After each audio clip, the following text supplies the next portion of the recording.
Hi, welcome back to the channel and welcome to the craft room. Today's video, I've kind of teased a little bit on the community post, so I hope you saw that, is we are going to make a chicken bag. This is based off the previous video that we did, which I'll put a picture on the screen now of the title card so you can look for it, of the emotional support chicken. So basically, I figured out how to scale it up and make it a bag. Okay, you don't need this wing if you don't want it, and you can put a little press stud or magnetic clasp if you want. You can just leave it and put a zip in it, but both options work. So this is what we're making today, and it is very similar to the other chook pattern.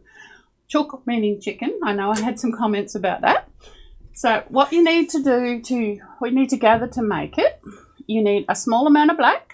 Very small, less than this, less than a quarter of this. A small amount of red. This is not even a full bag. Both of these are 8 ply, which I think is a number 4 weight. Just basic yarn. It doesn't have to be fancy. These are just both acrylics. Actually, everything I'm using is acrylic because that's what I have. Raiding the stash again. A small amount of a yellow. Now, you can go to a more mustardy yellow, which is what I did on here. This is a more mustard yellow. But whatever yellow, this is for the beak and the feet. So that's also an 8 ply. Now for the body, I'm once again going to be using 2 types of yarn. This is a 10 ply. This is what we call a spot saver in a tube roll. So 10 ply, not quite sure. I think it's a number 5 weight. Does it tell me on here? No, it doesn't. Otherwise I would have said that. And then putting with it, I'm also going to do a 12 ply. So for the one I'm showing you, I'm actually going to try and make it a murder duck. Okay, if you've seen the murder ducks, you'll know what I mean. So it's going to be the same pattern, and where it deviates from the chook, I will tell you, because once we get past the body and the chook, it's very similar to the other chook. So we'll go with that. So that's what you need yarn wise. So at the one I made, I only needed 1 of each of these. So I don't think the duck's going to be much bigger, so these will be fine. The hook I'm going to start off with is a 6. I want it tight, so we don't need to line this bag. You can if you want to, but you don't need to because it's quite tight. So a 6 is what I'm starting with because I've got a 12 ply and a 10 ply, so that is a 22, 24 ply, so this should be perfect. You'll need a few stitch markers, wool needle to weave ends in, stuff like that, but you'll also need a small amount of stuffing and a small piece of fabric, and I would suggest calico or cotton, and you only need it about yay big. Where you need it for is at the base of the neck here, because we're going to stuff the neck and then put a back on it so that the bag still is empty for you to put your stuff in, okay? That is all you need to make the bag. So why don't we start making the bag? So let's have a quick look at the chicken bag before we get started. The main thing to know, I haven't put the feet on yet so you could see the base. Hopefully it's turned over enough. We are not starting from a circle, we are starting from a chain, and then we have regular increases around until the base is big enough. The other thing to show you is the wing. Now the wing is double-sided so that it looks good both ways. You do not need to make this wing if you don't want to. You can just leave the edges and put a zip in. I just thought this way might have been easier. And then the strap is done so that the crest can come through the strap. Okay, if you want to jump ahead, the eyes, the mouth and the crest are all the same as they were on the other video. So if you want to make them separately and have them all ready to go, you go right ahead and do that. That is not a problem. So the first thing we need to do is we need to find both ends of our body yarn. Now I am using the cream because I didn't want the duck or chicken, you have white chickens, to be white. I wanted it to be just a little bit off white, and I have found both ends and just slip knotted them onto my hook so I didn't lose them when I was moving everything around. So I will show you the slip knot again. When you're using 2 yarns at once, make sure your ends are in the same place. You want to wind the short end over your finger, grab the long end, twist it and go over. And then just pull the back over the front. Like I've said before, there are a million different ways to make a slip knot. If you have a different way, you go right ahead. So the first thing I'm going to do is I'm going to write down what we're doing. So we're making the ES chicken bag, emotional support chicken bag. We're using 10 and 12 ply held together with a 6mm hook, and I'm using 8 ply for the parts. Some of that 8 ply has been doubled up, but that's what we're using. So first thing we want to do is, actually I might just do it in the middle and then we can go around the sides if we need to. 1, we need to chain 8 plus 1. Now when this is written in a pattern, 8 other stitches you're working on, the plus 1 is your stitch to go up for the next row. So it is 9 stitches, but it's letting you know by how many you're going up. We are also working in a spiral.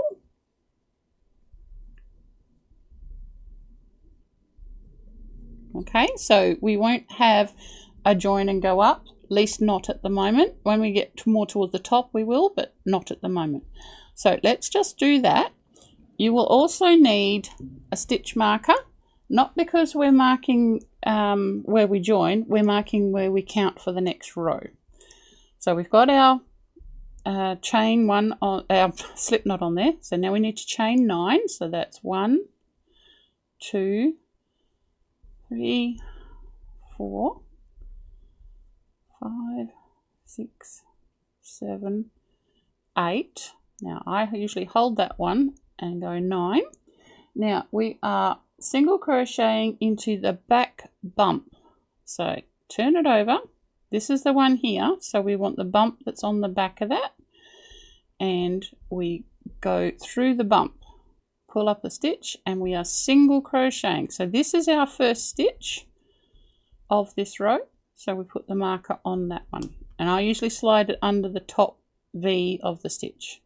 Now we are going along and we're going to put 1 in each back bump. Now I hope you can see these back bumps. There's 1 there, 2, 3, 4, 5, 6, 7. We've already done 1, so that is our 8. But we're only going to go and do 7 because we've got to do something special in the last. So I will just write this down. So step number 2, single crochet in back bump. We're only going to do this once, so I'm just telling you what it is, along the chain. Then we're going to put 3 single crochets in last stitch. That's why I said we're only going to do 7 because the last one needs to have 3 in it. Okay, so back to this. So we've done 2. We'll do the next one. 3. Make sure you get both threads. 4.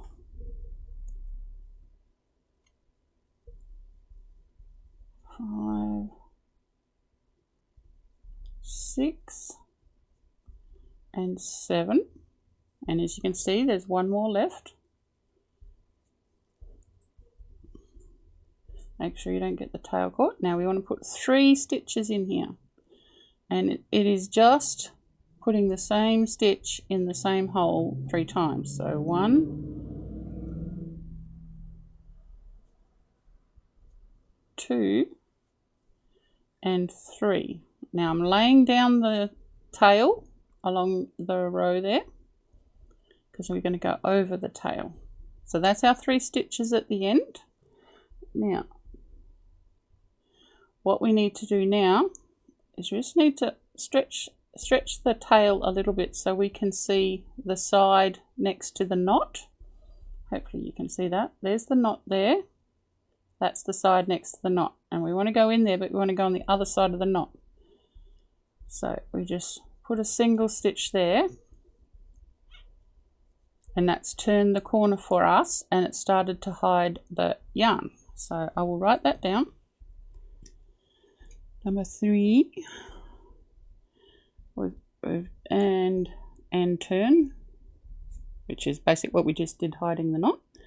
Single crochet in each stitch till last 2, which should be 3, not 2, in last. Okay, that's all we're going to do. No joining. So to find which one, you look for the V's of the stitches you've already done. There's one there. See that? See that? Where you go in will be at where they're pointing to, because they're V's. So it'll be right there. Hold the tails and go over them. And work your way back along. A little bit hard to get through, and you're going to make sure you have both threads every time. Another one there. Wiggle, wiggle, wiggle. There we go. And if you get to the end and you still have tails, you can cut them off at this point. We're hoping to work and not have to cut, but as long as you've done all these stitches over your ends, you should be fine. You see how it's laying nice and flat? That means we have enough stitches to account for the turn. Alright, so that is our last stitch to get, well, it's our second last stitch. That's the last one we do singles in. And now we want to put 3 in this very first one that we did. And that'll give both ends of our little piece having 4 stitches in the ends to turn the corners. Take your time. 2 and 3 plus the one we started with makes 4. So we're just working over, and this is our first stitch. Because we're working in spiral, we are just going to work into that first stitch. But let me write down what we're doing. Now also, this is getting quite tight. I could actually move up a size, which I think I will. So I will move up a size to 6.5 if I have one. Let us see. 5.5. Not in there, I don't. Let's see if we have one in here. 4. No, I don't. All right, I might have to come back and with a bigger hook. So I've changed to a 6.5, and we are now going to keep working in rounds, putting 2 single crochets in each of the end stitches for 4 rows. So what we do with that, we will take this stitch marker out before it gets annoying, and we'll put 2 stitches into the first stitch, because that is an end row stitch. We'll just put the stitch marker back in first, and I would suggest that you use a colour that stands out for that stitch that you're marking, because that is also your beginning stitch. All right, so 2 in that one, and then go all the way along to the other end, 1 stitch in each, making sure that you get both lots of yarn.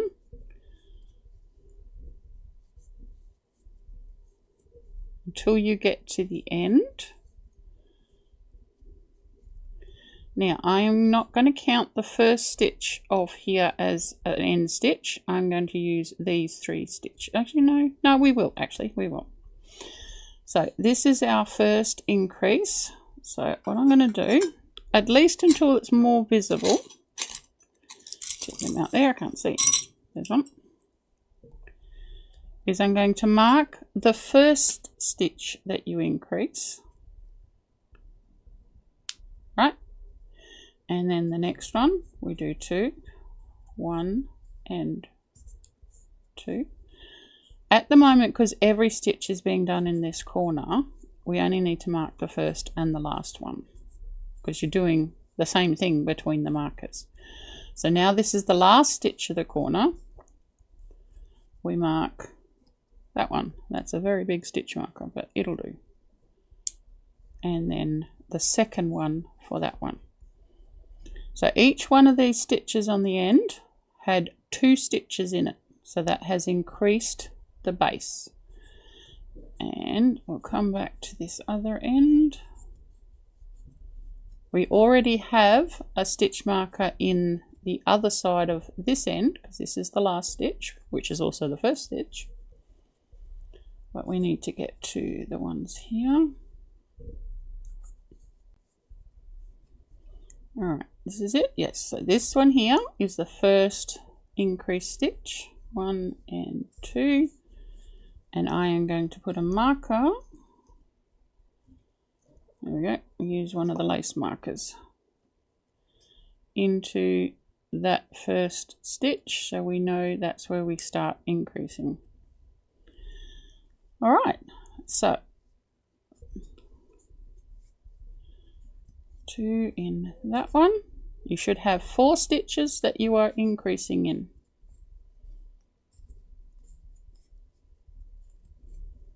And that one, and now we're back to where we started, which was our first increase.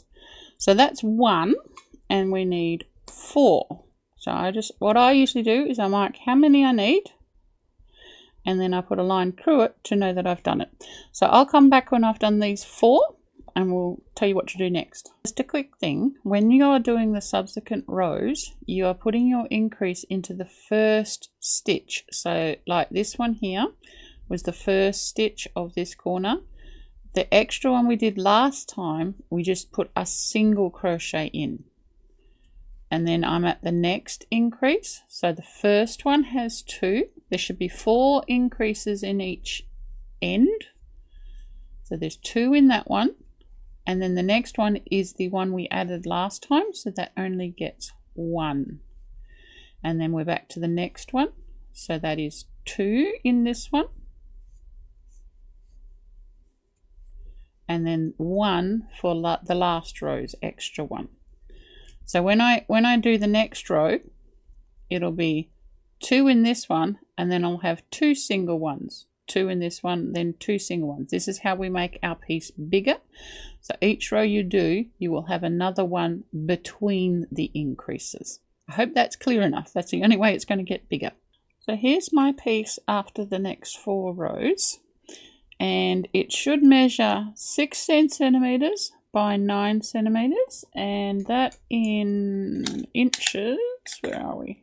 16 is just over 6 inches by just 3.5 inches. All right, so that's how big it should be. And if you've noticed, I've actually changed. I've made all my increase markers the same color except for this one, because that's our starting of the row as well as the first increase. So for the next part, we are swapping which of these stitches we're putting the increase in. So for example, we are putting at the moment increase in the first stitch. We're actually going to swap it to the second stitch of each increase, because if you've noticed, they're all starting to lean that way because that's the direction I'm going in, and the increase is behind them. So we need to put the increase in front of them so they become more aligned. It'll make sense once you see it. So switch to the second stitch of the increases and work another 5 more rows. So that's all we're doing. It's still single crochet. We're still doing 4 sets of increases at each end of the oval. We are just going to be doing them on the other stitch of each increase. So for example, this one here that's in the first, we're going to be putting it in this stitch. I know it's only 1 stitch, but each one does it. It's 8 stitches all moving that way a little bit. So I'll let you do that, and I'll be back after I've done that. So this is our piece at the end of those 5 rows, and you may have noticed it started to pringle up a little bit. That is all right, because this is the last increases we're going to be doing. This is the bottom of our bird, and we want it pretty buxom, you know, give it a bit of booty. So as we do the sides, these will vanish. So I forgot to say last time, at the end of the first 4 rows, you should have 52 stitches, and it should be measuring about 16 by 9. I did say the measurement, but didn't say the stitches. So at the end of this lot of rows, you should have 92 stitches, and it should be approximately between 25 centimeters by 17 centimeters. So that's measuring that way and then that way. So now you can see that our increases have gone the other way, which is what we wanted. So they're fairly even now. Our shape is an oval. Yes, it's wrinkly, but it is all right.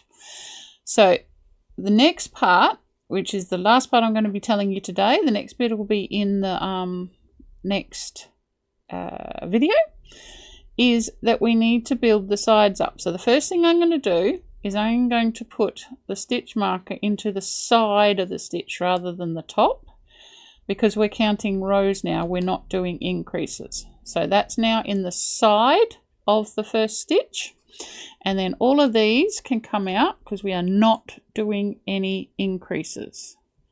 So they can all go, and I bet they were really annoying as you're working. All gone, take them out, don't need them anymore. Alright, so that's all that done, and all we're going to do now, pick up the right hook, is we are going to do, I'll write it down actually, so step 6, we want to single crochet for 10 rows. So there's no increases, no decreases, nothing fancy, just single crochet. And after that, we will come back and start shaping for the top of the body. So what we've done now, this is the end of the decreases here on that. We are now doing this bit, and then we'll do a little bit of a decrease, and then we'll work on the other bits. But that'll be in the next video. I think this is probably enough for now. It'll take you a while to get this far anyway. So 10 rows. So that's 1, 2, 3, 4, 5, 6, 7, 8, 9, 10. Mark them off as you go. And I will see you on the next video to tell you what to do next.